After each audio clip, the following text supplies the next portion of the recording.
Dr. Gundersen is the soybean industry endowed professor of agricultural strategy in the Department of Agriculture and Consumer Economics at the University of Illinois and executive director of the National Soybean Research Laboratory. He is also a member of the Technical Advisory Group of Feeding America and is the lead researcher on MAP, the Meal Gap project. Previously, he was at the Economic Research Service of the USDA and at Iowa State University. Gundersen's research is primarily focused on the causes and consequences of food insecurity and on evaluations of food assistance programs, with particular emphasis on the Supplemental Nutrition Assistance Program, or SNAP, formerly known as the Food Stamp Program. And for those of you who know that I am the director of the Wesley Evening Food Pantry, Dr. Gundersen's work is particularly important to those of us in the food insecurity business, and I am very glad to welcome him to kick off our series on security, particularly economic security, and to give us an overview of why this is an important topic. Dr. Gundersen.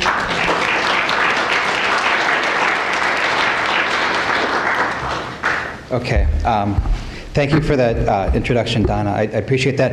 It's always, it's great that we have people like Donna who actually do work directly to help make sure that food insecure people in our community have enough food to eat. I really don't do anything. I just do this research. So it's great to have, wonderful to have people like Donna. I wanted to thank Casey and the YMCA for inviting me to be a part of this. I really do appreciate this opportunity to speak here today. This looks like a great series, so I'm happy to be a part of it. And I wanted to thank all of you very much for coming here to this today. You know, you all have other things you could be doing right now, so I appreciate you being here. I'm humbled by that. One thing is, Casey mentioned at the start, I have to teach a class right after this. I actually have my amazing TA here, so she probably could go teach the class for me. But I try not to miss too much of my classes, and earlier I was in Bogota. I flew in there Tuesday and flew back yesterday, so I had to miss class on Wednesday, so I don't want to be late for my class today. So, let me talk a little bit about this work that I'm going to be presenting here today. And please interrupt me at any point. So please, interrupt me at any point with questions you have.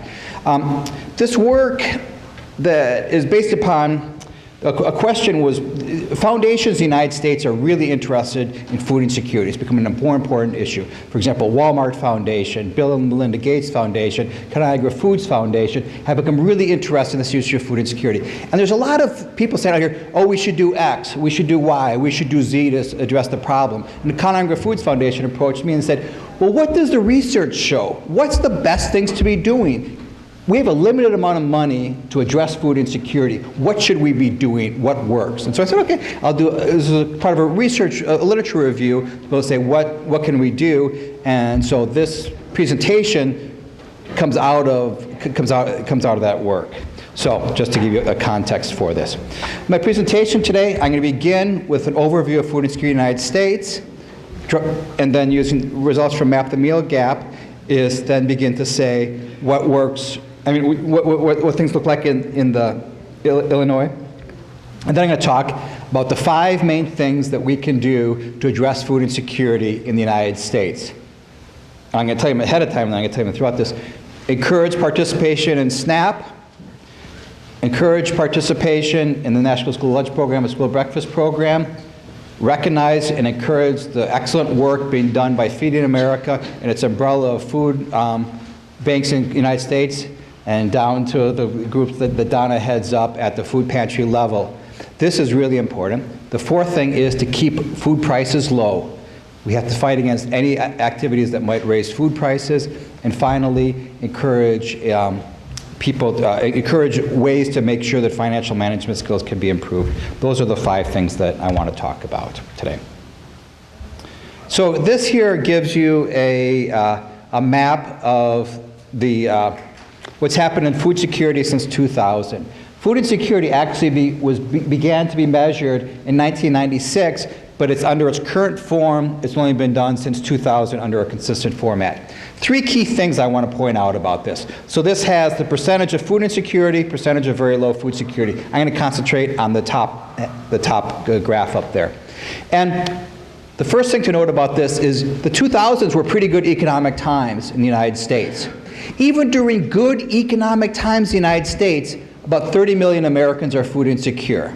So even when the country is doing well, we still have tens of millions of people in the United States who are struggling with food insecurity.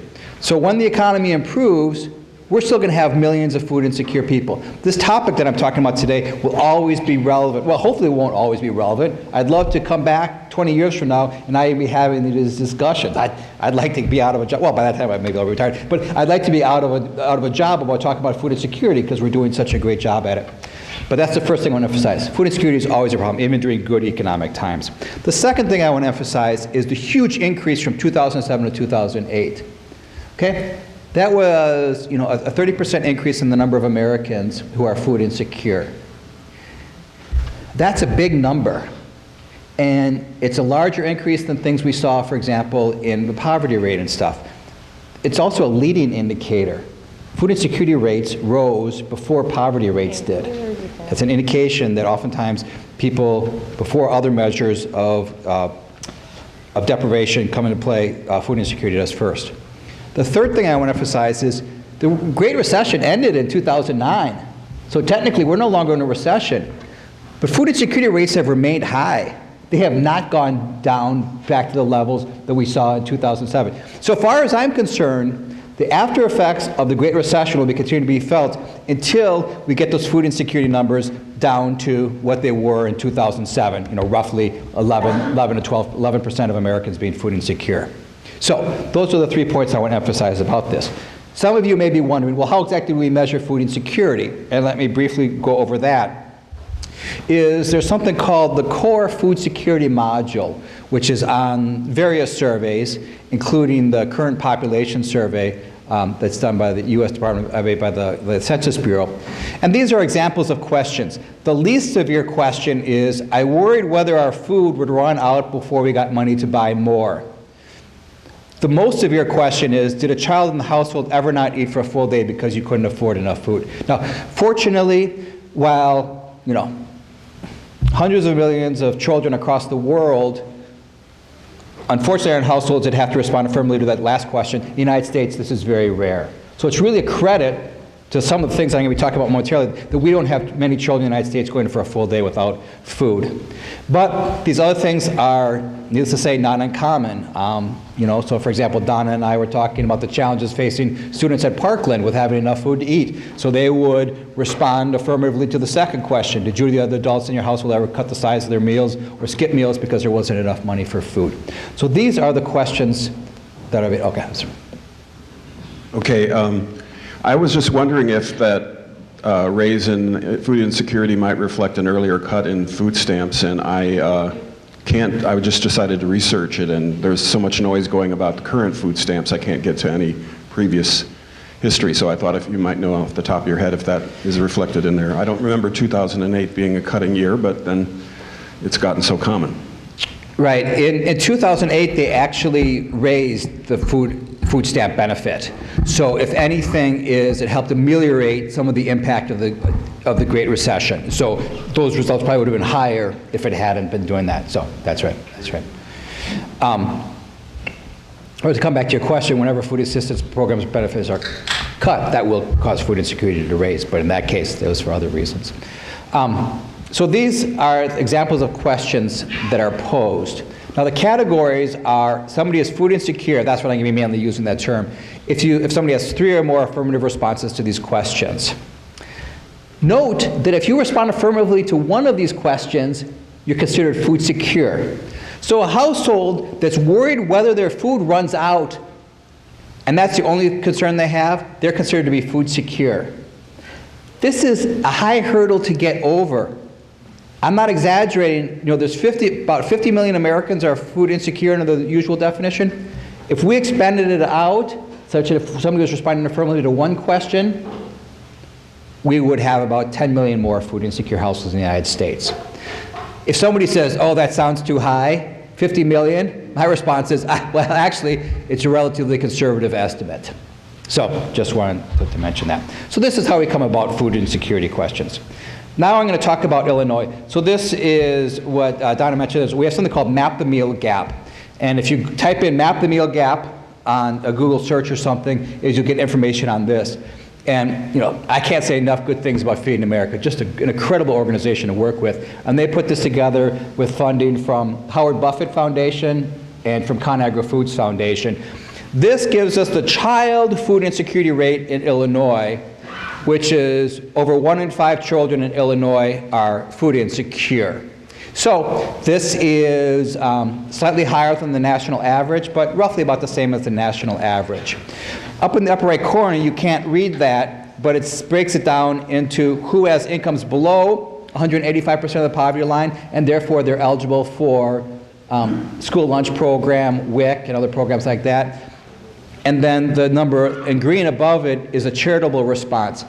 About 1 in 3 children in Illinois are not eligible for National School Lunch. 1 in 3 children in Illinois who are food insecure are not eligible for National School Lunch Program. So they have to go to food pantries and other places in order to get enough food. This comes back to really the importance of the charitable response to the challenges of food insecurity in our community. So this picture here, though, gives you some notion about what's going on in Illinois. The darker colored counties are those with higher rates of food insecurity. Now, these are the rates of food insecurity. Okay? Needless to say, if we look at the number of children in Illinois who are in food insecure households, it's going to be heavily concentrated in Cook County. So this gives you the rates by county. And you can see some of the higher rates of food insecurity. And one thing you'll notice about these are some pretty rural counties that have high rates of food insecurity, which poses their own particular challenges. So that's for Illinois. This allows us, now we can look at the Eastern Illinois Food Bank. Eastern Illinois Food Bank, I'm sure many of you are very familiar with them. They do a lot of incredible work in the area. And this is the food insecurity rate in the Eastern Illinois Food Bank is 21% amongst children, which is slightly lower than the child food insecurity rate for Illinois. And we can drill down even further with this and look at the food insecurity rate in Champaign County, which is 19.2%. So Champaign, we're better off than the rest of Illinois. At least from my perspective, 1 in 5 children suffering from food insecurity is too high in Champaign, but it's relatively better than the rest of the state. So this gives you a picture of what's going on in the country over time, a picture of what's going on in Illinois, and then down to the Eastern Illinois Food Bank Service area, down to Champaign County. So we have this serious problem in the United States. The question then becomes is, what do we do about it? And I want to now turn to what we want to do about it. We want to do something about this. From my perspective, it's a tragedy when a child in our country doesn't know where his or her next meal is going to come from. It's a tragedy that seniors in our country go to bed hungry. These are serious, serious problems. I think in and of itself, that's a problem. What makes these problems even more serious is that there's serious health consequences associated with food insecurity. We've done a lot of work, both amongst seniors and amongst children, to demonstrate these health consequences. So not only is it sad that the food insecurity is occurring, it also causes these health consequences, which can have financial burdens on people. So we wanted to point that out. Okay, so now I want to turn to this. Okay, so here's kind of how we came about this. So in the United States, income is clearly a pretty big determinant of whether or not a household is food insecure. Okay? Unemployment's a pretty big indicator. Let's take unemployment. The Republicans don't have a solution to unemployment. The Democrats don't have a solution to unemployment. Unemployment is very, very difficult to reduce. I mean, I think we all recognize that, and neither party really has a solution to that. And there's other things that are difficult to influence. It's hard to do these things. And some people are like, well, until we address poverty, until we address unemployment, those are the fundamental things. I think a different approach is that what can we do with our existing tools to address this problem? Yeah, maybe 10 or 15 years, we should strive to have lower rates of poverty, without a doubt. I mean, that's my main focus of my research. But we also have to say we have tools that can reduce food insecurity today. Let's be sure to utilize those tools. Having discussions about these other things are great, but we know also that we can do things today. So in this work for ConAgra Foods Foundation, these are the the 5 main things that we've understood from the research that can lead to reductions in food insecurity. And these can have profound influences on food insecurity, and that's what I'm going to turn to right now. Okay. Before I turn to any questions? Okay. I put this in bold print because I had to fill out the full left-sided side of the page. But the reason I want to emphasize this, the primary goal of SNAP is to alleviate hunger in the United States. You have some crazy people who talk about, oh, we should be using SNAP to address other issues and stuff. But we have to remember, it is to reduce hunger in the United States. Back in the 1950s, we had people in the United States who were suffering from stunting and wasting and other problems associated with severe malnutrition. Okay? In 1964, the food stamp program, now known as SNAP, began. A colleague of mine, Jim Ziliak at University of Kentucky, and 2 colleagues of mine at University of Wisconsin, Tim Smeaton and Judy Bartfeld, we put together a conference at Brookings Institution called 50 Years of the Food Stamp Program, where we went over looking back over the food stamp program and looking into the future for this program. And the constant theme that was coming up was, that this program filled a really big need that we had in the United States to address the problem of hunger. I don't think it goes without much exaggeration. The reason we don't see stunting and wasting in the United States today is because of SNAP. We can't have a discussion about ending hunger in the United States without having SNAP at the forefront of this discussion. In fact, I'm going to mention 4 other things that we have to do. SNAP has to be, those other 4 things don't matter if we don't address SNAP. Okay, so I'm emphasizing this is it's by far the largest food assistance program in the United States. The benefit levels, they're large. I mean, this is really important. The maximum benefit level for a family of 4 is $668. I think that's great. I think it's great that we live in a country whereby we're willing to help people purchase enough food by giving them $668 a month. Yeah, I would make the argument that it should be slightly higher, but still, I think it's a credit to our country that we're doing this. This program is big. It serves about 45 million persons. Okay? So it's big in benefits, big in terms of the number of people served. It's about $80 billion a year. Okay? Now, it serves 45 million persons today. During good economic times, it's serving about 30 million. But recognize that when the economy goes down, more and more people enter into this program. Okay, so it's a great program. Yes, I'm sorry. They told me to wait for the microphone so everybody can hear your question. Okay, sure. What is the extent of damage, according to you, that the 1% decrease, which is in the Farm Bill, is going to cause? Okay. So there's just to give you everybody a bit of background. And before going to this background, I want to make a couple statements. Our fight to end hunger generally has been bipartisan. You speak to people in D.C. who are really involved in this area. The Republicans have done some stuff to hurt SNAP. The Democrats have done a lot of stuff to hurt SNAP. And so generally, bipartisan support has been doing this. And I want bipartisan support in terms of promoting anti-hunger, bipartisan support in getting against things that address hunger. The reason I'm going to say that is for what I'm about to say now is there's 2 recent cutbacks to SNAP. The first one is that under ARRA, there was a large increase in food stamp benefits that took place in 2008. And then, over time, these were supposed to be diminished as inflation caught up to the thing by 2015. The Obama administration chose to take money away from SNAP and give it to other things. They made a conscious decision to do this. Therefore, in 2013, the benefits fell.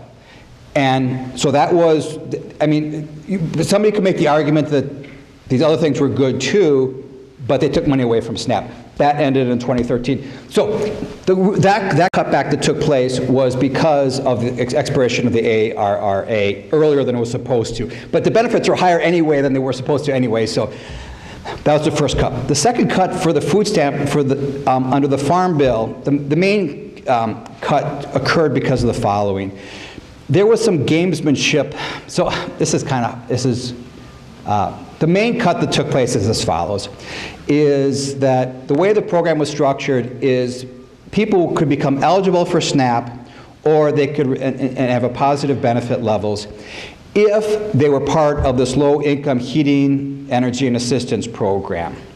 And what states started to do is they would give people literally 10 cents in benefits, which would make them eligible for SNAP. So they would give them 10 cents in this LIHEAP program. That would make them eligible for SNAP, and then they would get the benefits. That's great. People are coming to the program.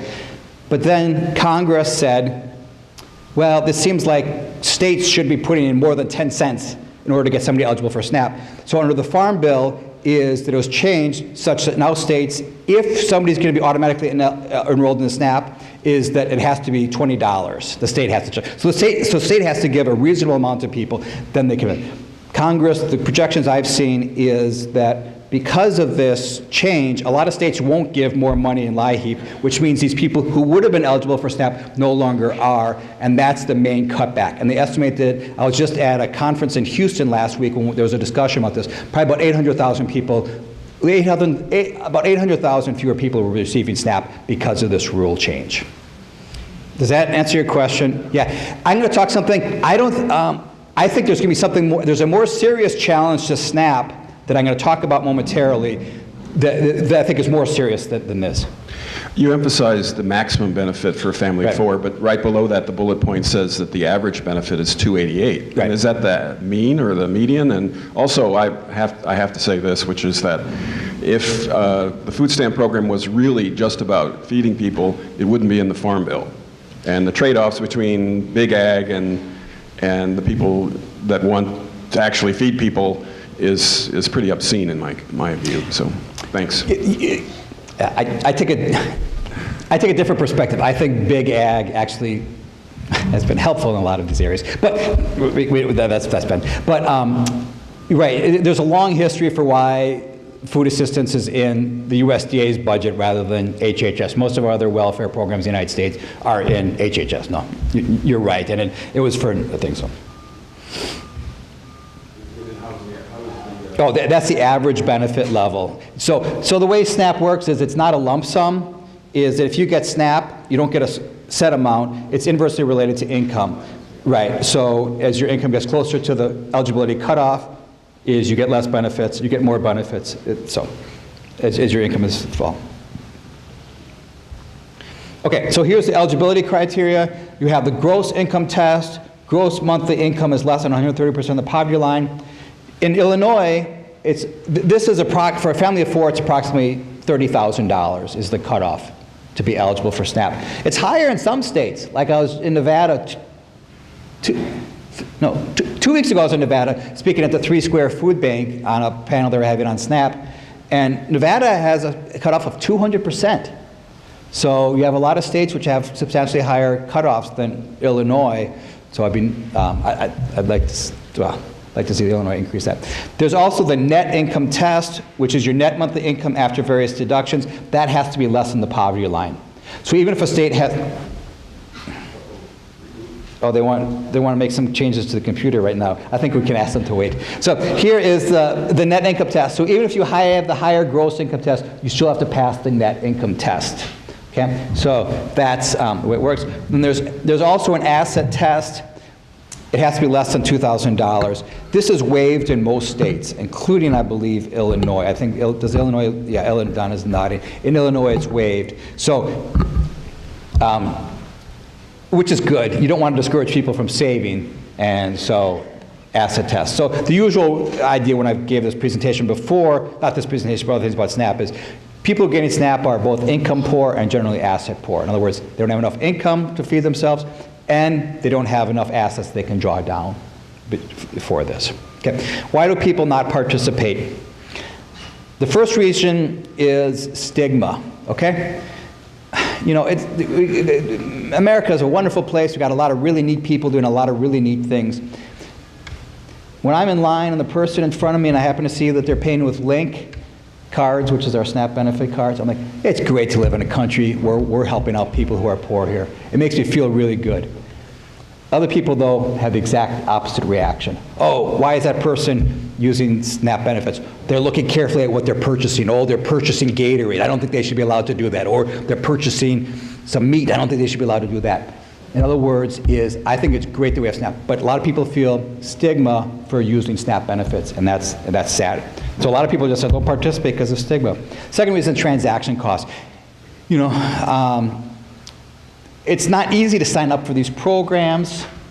It's getting easier. It is getting easier. It's getting easier, but it's still not easy to sign up for this program. And it also is you have to recertify occasionally for SNAP. One thing I want to point out, something that's been, you know, there's this, the Affordable Care Act. There's been all these commercials on TV encouraging people to sign up for it. That's fine. I think that's great. Where have these commercials been for SNAP? It's really, really frustrating to me that we're saying sign up for Affordable Care Act. And those are, my family, we watch too much TV, but I'm seeing those a lot. I want to see you know, 1/10 as many commercials encouraging people to sign up for SNAP. I think that would reduce the transaction costs by giving people more information, and it would reduce the stigma associated with it, but that's neither here nor there. Well, it's both here and there. So the third reason is low benefit levels. For at least some people is that some people may say, I'm willing to put up with the stigma. I'm willing to incur these transaction costs if I'm getting, let's say, $50 a month. If I'm getting $15 a month, it's just not worth it. Okay, so that's other low benefit levels is a third reason. So these are the reasons for non-participation, and I'm going to return to them momentarily with some of my discussions. If only all our government programs could be as successful as SNAP. This is a recent study by Brent Kreider, who's at Iowa State, John Pepper, who's at University of Virginia, Dean Jolliffe, who's at the World Bank, and myself, came out in the Journal of the American Statistical Association. We found that if all eligible children in the United States receive SNAP, in comparison to a situation where SNAP didn't exist, in other words, where nobody received SNAP, we would have food insecurity rates 14.9 percentage points lower, at a minimum. They may be even lower. This is an incredible success story for a food assistance program, or any program. If only all of our government programs could be this great, right? SNAP works, it's a great program. So at any rate, so I want to put on this foundation is that how can we resist things that might hurt SNAP? Okay, this is the most, coming back to your question about recent cuts to SNAP. There's been these, fortunately, I haven't seen much traction for this in the United States, but, I mean in Illinois, but in other states there's been this, it comes from both the left and the right. In New York City started out with this where they wanted to ban SNAP to be used to purchase things like Gatorade, things like Coca-Cola, things like Lipton iced tea, things like V8. In other words, any sugar-sweetened beverage. New York City put forth this proposal. USDA rightly denied this. This came from the left. You know, it's those crazy, in New York City, a lot of judgmental people in New York City. And in particular, they were judgmental about other people. They say, I should tell you what to eat. Now, that's New York City from the left. What? Bloomberg is the left. No, but the public health department there is, no, you're right, Bloomberg's not a leftist. And it'd be interesting to see what Blasio says about this. But then, on the right, it became a thing, is that, for example, Governor Haley in South Carolina had the exact same proposal as the New York group to limit reductions. So it started out as something on the left, it's becoming the right. But this has the potential to cause grave, grave damage to the food stamp program if this was implemented. In other words, this will cause two things. Right now, you can use SNAP for just about any food item. So there's a few exceptions. You can't use it to purchase rotisserie chickens or things like that, but in the main, you can use it for any SNAP purchases. These proposals would limit what you can purchase with SNAP. This would have caused grave damage to the program. Remember I said earlier, stigma is one of the things that are preventing people from going to SNAP?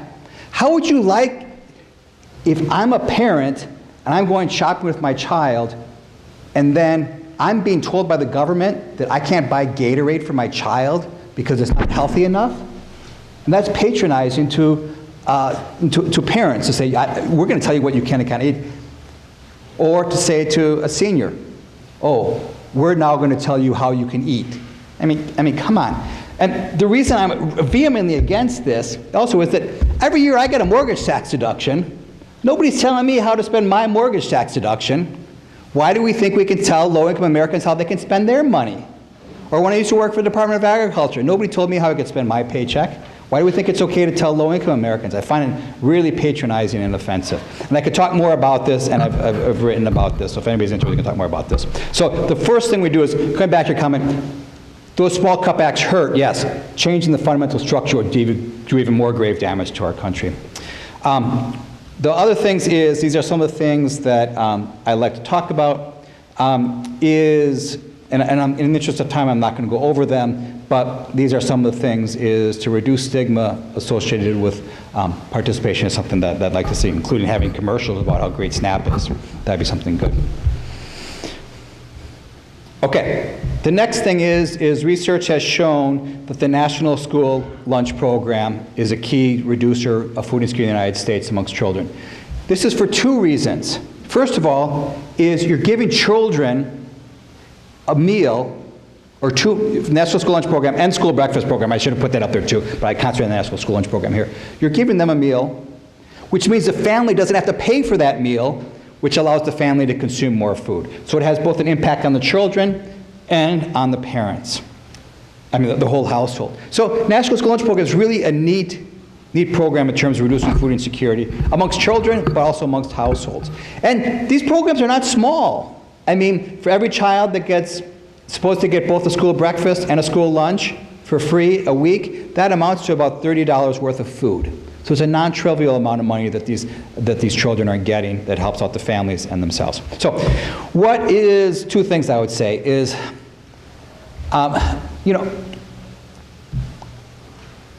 when, I don't know how to put this. School meals already are pretty healthy. I got school meals when I was a kid. They're much healthier, when I see my kids are, much healthier now than they were 30 years ago. But you have these people who want to keep pushing to make them healthier and healthier. On the surface, that sounds great. Who doesn't want healthier meals? So they implemented stricter standards for school lunches. So what's happened? Two things have happened. Fewer kids are getting meals now, because, I mean, kids anywhere, if they don't like the food, they're not going to eat it. So therefore, you made them healthier. Kids are like, I don't want to eat that. So then the family now, they no longer get a free lunch. They have to pay for it. So it's like a $60 swing, $30 that you were getting free, now you have to pay for that. A lot of schools have stopped serving school lunches because they don't want to adhere to these new healthy standards. And these have especially been in areas, so therefore what happens? If a school's not on a school lunch program, these low-income kids can no longer get free meals. And this all causes a great deal of damage. So whenever we think about healthy, healthy, healthy, let's recognize that we eat food for many different, at least I do, I don't even think about the health of my food at all, but is that we all eat for many different reasons. And we have to recognize that a lot of eating healthy oftentimes means less calories, less other things. All these kids are struggling to get enough calories in a day. And by making these meals, quote unquote, healthier, may make them less appealing to the kids. They may not get enough food. So that's the other thing, is that we have to think carefully about some of the consequences of some of these things. The other thing is that you'll see at food pantries and other places, you see reports all the time of spikes in children coming to food pantries over the summertime because the family doesn't get a school lunch program. So therefore, if we can figure out, and the USDA has a lot of really neat ways to provide more funding for lunch programs over the summer. Okay. Food banks are fantastic. I can't say enough good stuff about them. There's two main ways that I see food banks helping out us, and there's multiples of them, but I wanted to emphasize two of them. First of all is a lot of SNAP recipients, they may run out of food by the end of the month. Food banks are there for them to provide them that extra supplemental food, that at the margin they help them out. Food banks are also great is because there's about 50 million Americans who are food insecure. About 15 million of them are not eligible for any federal food assistance programs. They have nowhere else to turn but these food banks. It's really, really an important resource. So I can't emphasize enough about the food banks. So you know, the main thing is just continue to provide our time, talent, and treasures to our food banks. You know, so I'm always thankful for your work, Donna, because it's really, really, really important to our Champaign community, the Champaign-Urbana community, that you do that work. So, so that's what things. Now I want to come to the final couple things. If you give me a certain amount of money, for those of you, if you give me a certain amount of money to purchase food, the amount of money that I can purchase depends upon how much money I have, but also those prices of foods. Okay? We see it again and again. In areas with higher food prices, they have higher rates of food insecurity. That makes perfect sense. Okay? Your real income is what matters. Now, we have to ensure low food prices in the United States. And I think that there's a few key ways we can do this. It's a question.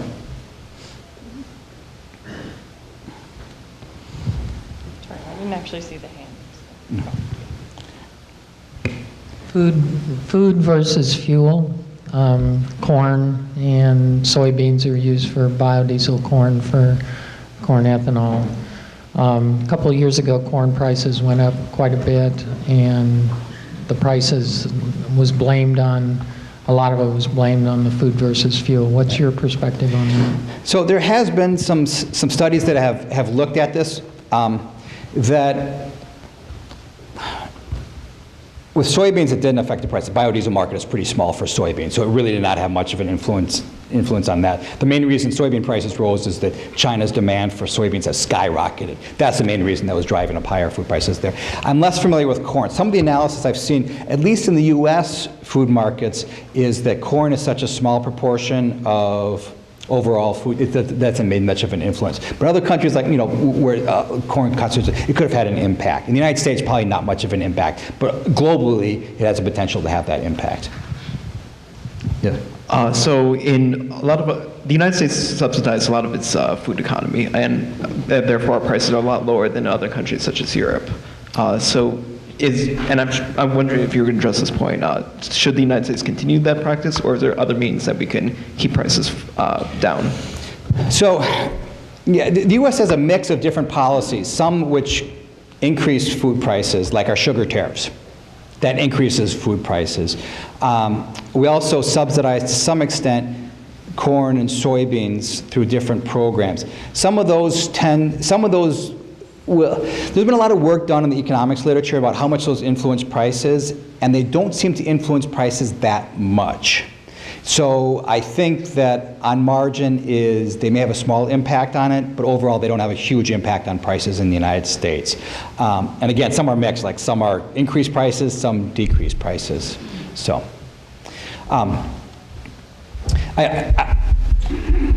if I was giving this presentation in another context, like if I was talking about global food security, I would probably have a slightly different perspective on some of these things, and I had to look into it a bit more. But at least in the United States, is one thing that we see is areas that allow large-scale supermarkets to enter into low-income areas, those people are much better off. You know, one of the best things that can happen to a low-income community is to have a Meijer or a Walmart or a county market or something move into the community, because you get lower food prices and all these other things. It's a huge advantage to these communities. You know what? Two of the areas that have the highest food price in the United States are New York and San Francisco. So you know, Walmart Foundation has been at the forefront of addressing food insecurity issues. It's hard to get Walmart into New York and San Francisco. They've basically said, forget it. What's the other two cities? Not surprisingly, the highest food prices in the country, New York and San Francisco, because they've actively resisted, whether it be Walmart, whether it be Meijer, these other groups from coming into there. So the first thing is we have to get rid of regulatory barriers. In fact, if I was to say anything, this is an area where we can have a huge impact, is that, I mean, recently the first Walmart went into Washington, D.C. It was great. The community was excited. Like, this is great. Now we get low food prices. We don't have to drive all the way out to PG County to purchase food. We can purchase it here in our town, keeps the money there. So, because it was, so this is something really important. There's been a lot of work that has shown that areas with lower food prices are better off. The other thing is we have to resist efforts to tax any type of food. There's been a lot of talk, oh, we should tax bad foods. Boy, I never know what bad food, any food is bad, and some, I mean, it's when people talk about, I'm not sure what they know what they're talking about, but people talk about like having differential taxation. Like maybe we want to tax sugar-sweetened beverages like Gatorade and V8 and Pepsi and stuff. We can do that, or we can increase food taxes overall to try to make people eat less. What's the thing though? That doesn't hurt middle class or upper middle class people. It's not going to make a bit of difference. If you tell me tomorrow that I have to pay more for, I don't know, Gatorade, my kids like Gatorade. If I have to pay more for Gatorade, I'm not going to care at all. But it will cause damage to poor people who have to pay more for their food. And who are we to begrudge somebody if they want to have a 2-liter bottle of Coke to enjoy it with a movie on Friday night? I don't understand these food police nanny type people who want to increase taxes. That hurts poor people. It'll cause food insecurity rates to rise. The trade-off is, somebody might think taxes are good, differential taxes. That's fine. If people want to do that, what does it mean? Millions of more hungry people in the United States. That's the trade-off that we face. I'm sorry for bogarting, but obviously I disagree about the Walmart theory too. I think that if you look at the property taxes in those two cities, you probably have a large component of why the costs are so high. And I think there's another way of providing low-cost food to people other than having these low-wage structures where the people that work there have to be on food stamps. But I wanted to ask you a broader question about the U.S. agricultural system. Maybe it's not apropos, so don't answer if you don't want to. But I'll give you a caveat. But I think that the carbon-intensive agricultural system that we have in the U.S. is fated for a comeuppance, and I think we should be looking past it and thinking about what we're going to do when we've fracked everything we can possibly frack, and we can't get the inputs that we used to be that we're relying on in such a cavalier way. So I realize that's the gauntlet's drawn on that one, and I'll turn it over to someone else. Thanks. So, okay, so with respect to Walmart, I mean, there's advantages and disadvantages to any sort of company. I mean, poor people can't afford to shop at, no offense to Strawberry Fields, it's just too expensive, or Whole Foods. I mean, those places are not feasible in terms of all this. For that matter, farmers markets aren't. Farmers market, I mean, these are great places. I never shop there, but if I did shop there, I'm sure it'd be great. I don't go to farmers market. I'm sure these things are wonderful. No, not begrudging those. But as a solution to hunger in the United States, they don't really play much of a role. And Walmart does. Right, Walmart, I mean, for example, we know that when Walmart comes in the community is that a lot of smaller companies can no longer compete and they go out of business. And that happens in a lot of different contexts. Walmart, their wage structure is low. It's not clear the people who are working there if they'd make more elsewhere. There's been a lot of studies that have shown that they wouldn't make more elsewhere. In fact, the wages in Walmart are higher than Target. Target never comes under criticism, maybe from you, but Target is just in terms of wage structure there.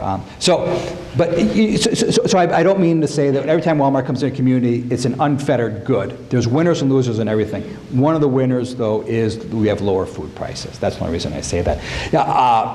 I think you and I probably have a different perspective on agriculture in the United States, which comes to my final point is that, we have a lot of exciting things we can do with agricultural technologies that I think we should be continuing to pursue to address both food insecurity domestically and internationally. So that's some of that. Now, I want to then turn to this final point, and I want to do this really briefly because I have to go soon, but I would also like to take questions if people have them. One perplexing thing is about half of poor Americans are food secure. In other words, despite having very limited incomes, these families manage to get enough food. It's for a number of different reasons, but one thing we found in a study was financial management skills had a huge part of it. Now, I make mistakes left and right over the course of a year in terms of different stuff, okay? But I'm lucky. My family's still going to eat even when I make these mistakes. I'm thankful every day that that's the case.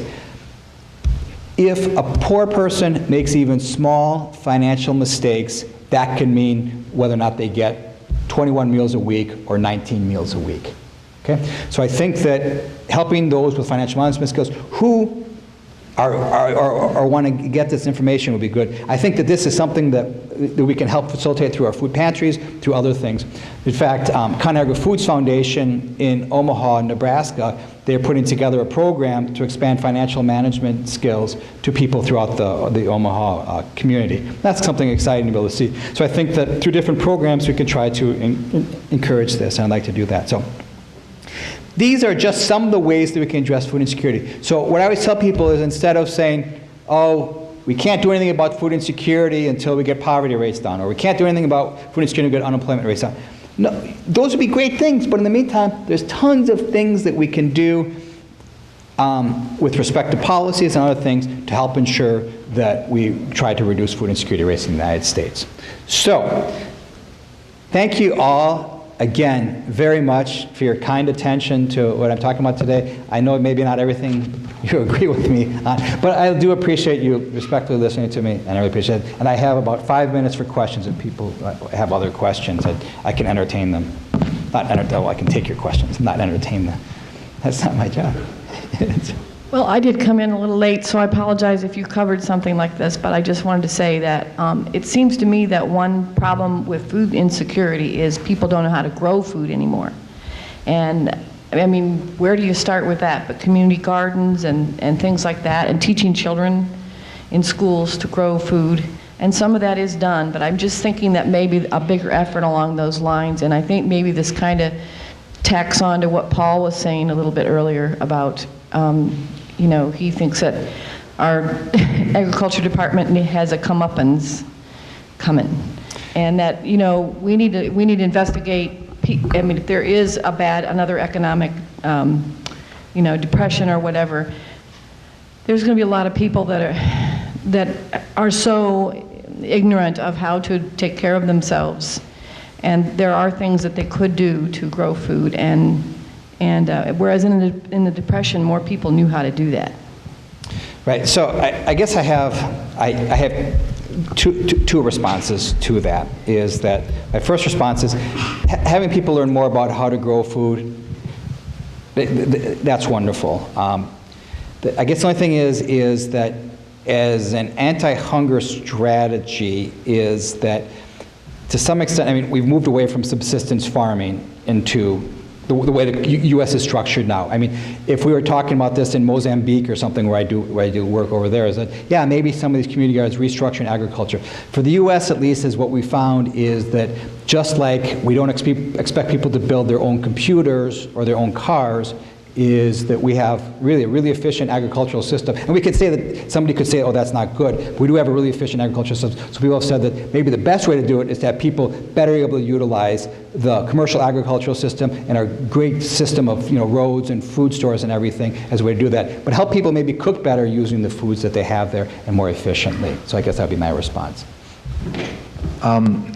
Thank you. A couple questions. The first one, I think when you talked about some of the obstacles to getting more people on food stamps, SNAP, there's an important one you left out, and that is that you have a national regulation which blocks people with felony convictions, particularly drug convictions, from getting SNAP access. And I'm wondering what your position is on that. The second one, and it follows up a little bit on what you were just talking about, but I'd like to hear a little more on this. I mean, you've been very hostile toward any kind of state intervention about controlling diets and limiting what's in food in school cafeterias and so forth. But I think at the same time we need to recognize that we have a real problem in terms of the prevalence of junk food and the actual diet of people in this country, which certainly is a health problem and contributes to a food insecurity problem as well. So I'm wondering if it's not state intervention in this, what are some of the ways you think the diet and the prevalence of junk food could be addressed? Okay, so one quick thing. Hey, Allie, could I ask a huge favor of you, please?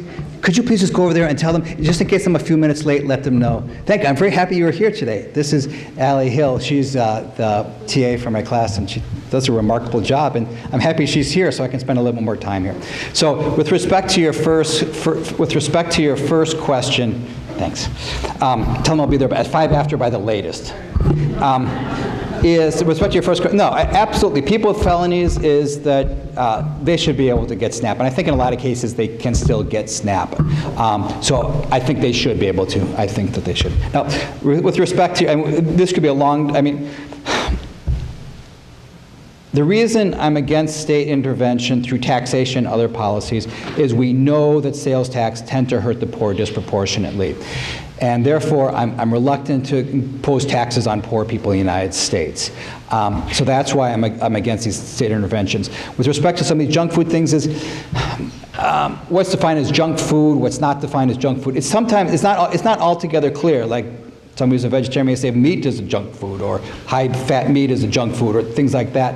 So it's hard. It's really, really hard to say what is good food and what is bad food. And I think that too oftentimes these state interventions is borne by poor people. Poor people are the ones who have to do this in terms of this. And so that's why I'm reluctant to do that. Other people have other goals, though. If other people have other goals, you may want to do that. And if we pursue those goals, let's look at the potential drawbacks for poor people in the United States. I'd like to come back to your to your issue on Walmart, because I think you're in a circular situation. You said that people who would work in other retail outfits wouldn't do any better than they would at Walmart. But that's overlooking the fact that Walmart's the world's largest retailer, and it sets the standards for wages. So of course, they wouldn't do any better somewhere else. But if Walmart changed its policies, and if Walmart didn't rely on consumers to pay for it through SNAP to their employees, if they would increase their wages, you would see other retailers increasing their prices.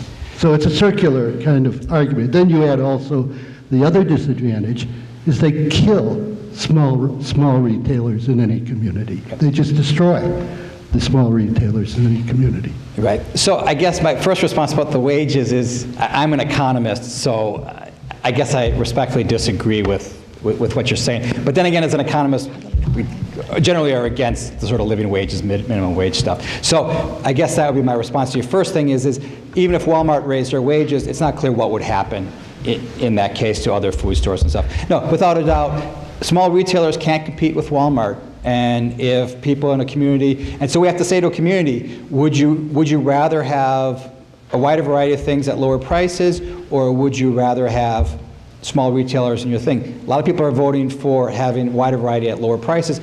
There's definitely a trade-off. Without a doubt, there's a trade-off that some of these places are going to go out of business. Next to food, probably housing is the most important thing for a family. Since money is fungible, have there been studies how much food insecurity would be improved if housing became cheaper? That's so. If I was to give a presentation on future research questions, that's a crucial one, is to see there's some elements that allow for example, earlier I talked about the net income for SNAP. Somebody's net income, if somebody pays 50% or more of their income in rent, that's deducted from their gross income, so they get more in SNAP benefits. So some of the things have been doing this. But I think this is really an underexplored issue about the role of housing prices and its impact on food insecurity.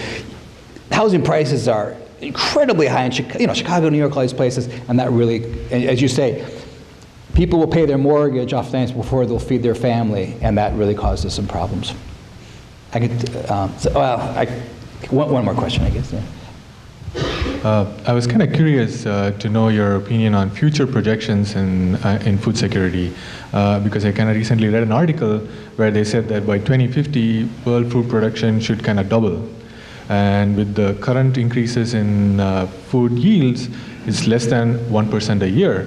So, and you have added to that climate change and other things, so many uncertainties. Population is increasing and land area is not, arable land area is decreasing. So do you have any future long-term goals to address these problems? So I'm going to speak, so this is about the global situation rather than the U.S. And if I haven't said enough controversial things already, I'm about to say one more, even more controversial thing that I believe strongly in. We have to make sure that we are using, GM foods is the future for making sure we can feed 9 billion people. My earlier comment about improving agricultural technology, we don't have any more arable land. We have to grow more on the land we have. We have to feed 9 billion people by year 2050, and the only way we can do that is through improved agricultural policies, including GM foods. In fact, this colleague of mine at Cornell says that it's unconscionable people who are against GM because hundreds of thousands of people are malnourished across the world because they don't have access to these technologies. So I did not want to end on such a controversial note, though. I really am. Thank you very much again for this on this topic.